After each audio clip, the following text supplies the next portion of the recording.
Hello everybody, welcome to Team O'Neill. My name's Brent. I've been an instructor here for 8 years now, and today we're going to learn how to parallel park. So just coming up to a spot, you should always look ahead where you want to go. Try to ID the spot that you're trying to park at, and then look to the car to the right, and you want to line up parallel to that car in front. And I always like to try to either line up my mirror or make sure the rear bumpers are pretty well aligned. And then I'll look back, because you should always be aware of your surroundings. And I'll crank some steering in here to the right. And then I'm keeping an eye on the rear bumper and try to make sure my front bumper will clear the rear when I go cut it back the other direction.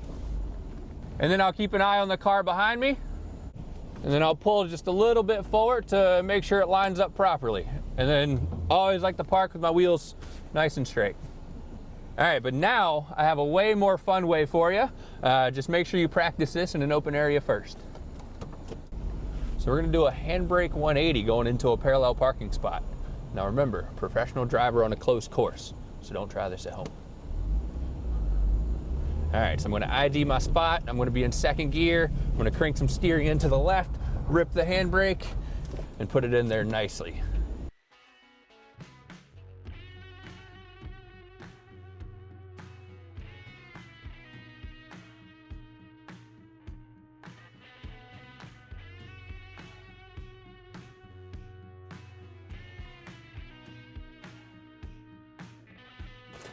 All right, guys, so that's how you parallel park. If you enjoyed this video and you want to see more, subscribe to our channel and check our website out if you want to sign up for any classes. Thank you.